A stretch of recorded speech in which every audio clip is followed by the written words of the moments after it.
Welcome everyone to the Dungeon Inn. I am the innkeeper, and we are now under new management. They say you need to sell your soul on this platform in order to make it. So I did.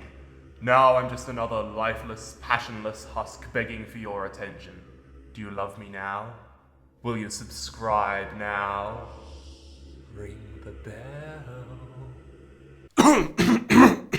This is, of course, all in celebration of the new Dungeons & Dragons module coming out this September, Baldur's Gate: Descent into Avernus. Baldur's Gate is one of the most widely known and richly detailed cities in the Forgotten Realms, mainly because it was the centerpiece of two of the most beloved CRPGs of all time, Baldur's Gate 1 and Baldur's Gate 2: Shadows of Arm. Baldur's Gate 3 is one of the most highly anticipated games of all time, but it has been so long that I think it's pretty safe to say at this point we're never going to get another one. Praise be unto Bah. In a move of marketing genius, Wizards of the Coast and Larian Studios have decided to tie the release of the new campaign to the newly announced Baldur's Gate 3, increasing the hype for both properties enormously. We'll have a new video coming for Baldur's Gate 3 shortly, but in the meanwhile, this video is going to be all about the new campaign, Descent into Avernus. Baldur's Gate is one of the most southern cities in the Sword Coast, sitting between Waterdeep and the merchant land of Arm.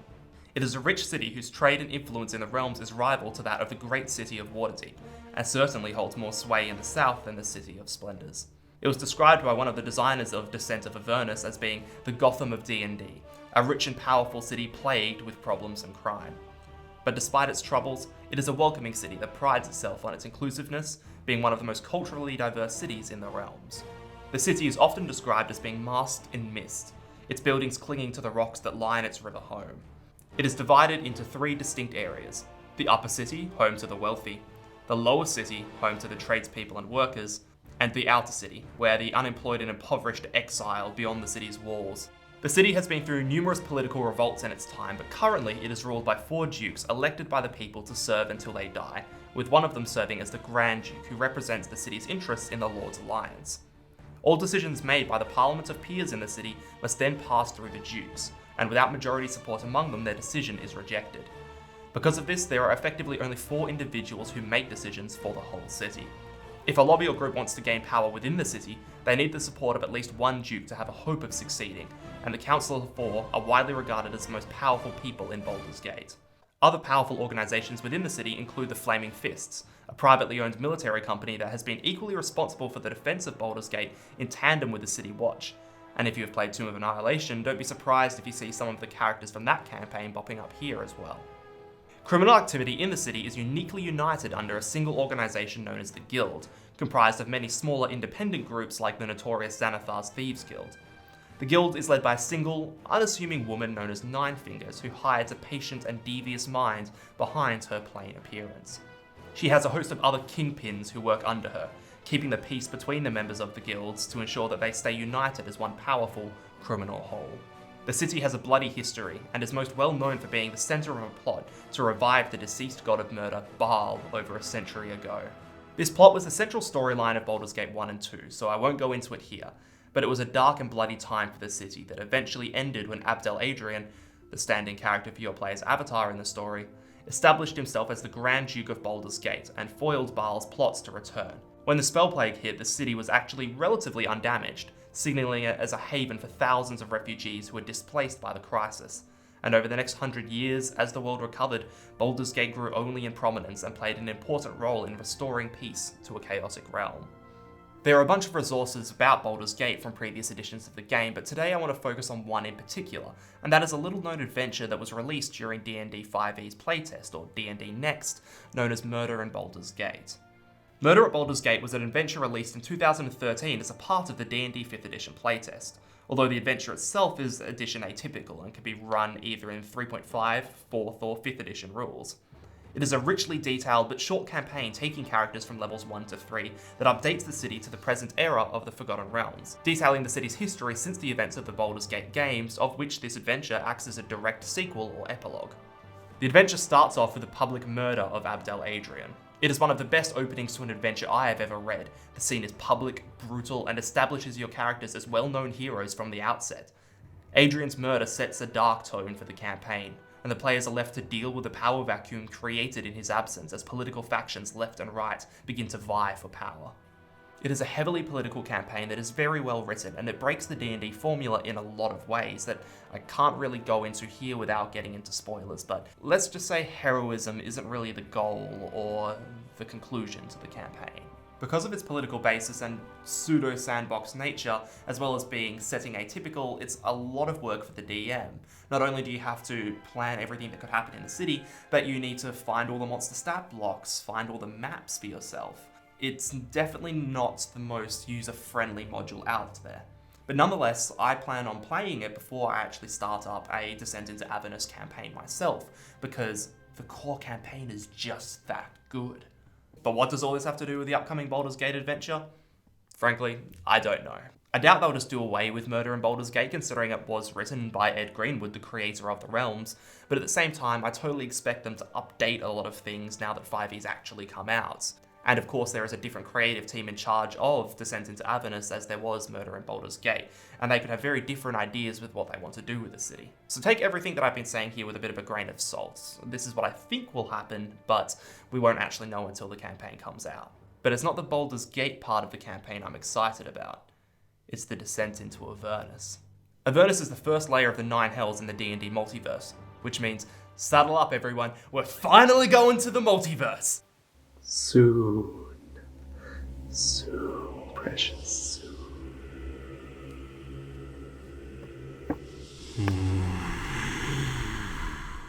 But seriously, I am so excited for Wizards to finally be branching D&D out into the multiverse, and the 9 Hells of Bator is a great place to start. The planes allow for so many wacky ideas and creative scenarios that just aren't possible in pretty much any other setting. It's what makes it so unique. In my mind, Planescape is the epitome of grand storytelling. Nothing comes close to it. And if this campaign is anything to go by, they really know what Planescape is about. But I'm getting ahead of myself. What are the 9 Hells? The 9 Hells of Bator, or just Bator, or just the 9 Hells, is the origin of devils and the plane of lawful evil in the D&D multiverse. It is a plane of cunning malice and sinister cruelty, which is in direct opposition to the chaotic and wild brutality of the demons of the Abyss. For those of you who don't know the difference between demons and devils in Dungeons & Dragons, try saying that 5 times fast. The difference between demons and devils in Dungeons & Dragons, the difference between demons and devils in Dungeons & Dragons, the difference between demons and devils in Dungeons & Dragons, the difference between demons and devils in Dungeons & Dragons, the difference between demons and devils in Dungeons & Dragons, the difference between demons and devils... Fuck! Almost there. Demons are the cosmic embodiment of uncaring evil. They are wild and uncontrolled and seek only the destruction of all that exists. Their entire goal in life is to break free of the Abyss and rage across all the multiverse, destroying everything in their path, and only once the entire universe is in ruins will they be happy. And maybe even not then. Devils, on the other hand, are cunning and manipulative. They obey strict rules that govern their hierarchy and their race, and can only inflict evil within the parameters set for them. Their ultimate goal isn't the destruction of the entire multiverse, it is simply to grab your soul. Once a devil has claimed your soul, when you die, your soul travels down into the 9 Hells and is reborn as a Lemur, the lowest form of devil. By doing so, the devils are rewarded by their superiors for bringing more souls down to the 9 Hells. Why do devils want souls? Because more souls equals more devils to fight in the endless blood war against the demons. Demons are born from the chaos of the universe itself, where the devils can only be born from the souls of sentient creatures that have been sent down to the 9 Hells. This means that the demons have a constantly replenishing supply of themselves. Their troops are always being born, while the devils have to constantly strive to replenish their own armies. But the demons are too chaotic to form proper rank. They're constantly bickering amongst themselves, fighting for each other's power, so they can't form a united front against the devils. The armies of the 9 Hells, however, are a well-oiled machine. Their superior tactics and mind for strategy give them an edge over the demons. And so these two great races of fiends are constantly warring against each other, endlessly since the beginning of time itself. This conflict is known as the Blood War, and it takes place on the first layer of the 9 Hells where the River Styx flows directly from the Abyss, carrying with it the endless armies of demons. And that, dear viewers, is what Avernus is. The seat of the Blood War, the greatest conflict in the entire history of D&D. And that is where you are going in Descent into Avernus. Anywhere between levels 1 and 3. Good luck! No kidding, Avernus is an incredibly dangerous place, and if your players are going to survive, they're going to need to make deals with devils, because they're going to need allies.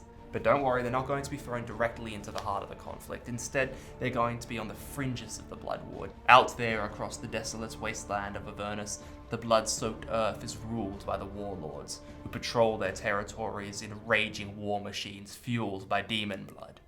Think the unhinged mechanical brutality of Mad Max merged with the predator cities of Mortal Engines.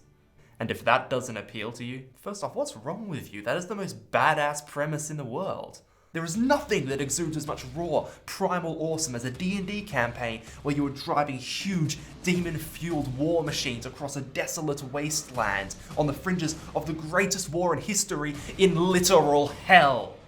Hey Cal, how does that make you feel? Witness me!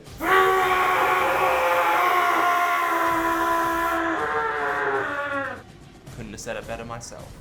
But for what it's worth, the campaign does have an actual plot as well. When a bunch of smaller cities begin to go missing around Baldur's Gate, leaving only a smouldering crater where they used to be, the party are led to believe that devils are behind it, and when those same devils begin to pop up in Baldur's Gate, there's only one answer to that. The cities are being pulled down into the Nine Hells, and Baldur's Gate is next. The plot will lead you into the path of the warlords, and along the way you'll meet vindictive archdevils, generals of the Blood War, as well as the Plains leader, the fallen angel Zariel herself.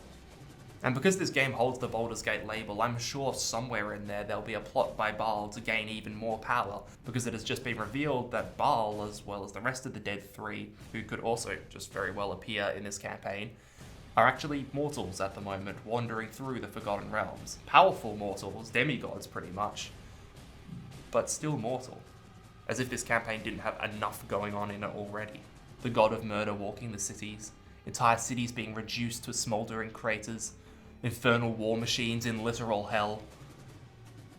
This campaign is insane, and I am so hyped for it. This is why I love Planescape as a setting. You can get away with stuff like this. It just allows so much creativity. You can do so much awesome shit. And that is why I am so incredibly hyped for Baldur's Gate: Descent into Avernus. Thank you for watching this episode of The Innkeeper. I am, well, The Innkeeper. But this is The Dungeon Inn. It's a channel run by myself and a couple of close friends, all about D&D and tabletop role-playing games. If you enjoyed this video and want to see more content like this, give us your soul. I sold mine, I need it. Give it to me. There's an option on Patreon for it now. But if you can't do that, then I guess just, give the video a like and subscribe. Because as I said, I'm a soulless husk, and at your mercy. Thank you for watching. Praise be unto Ba.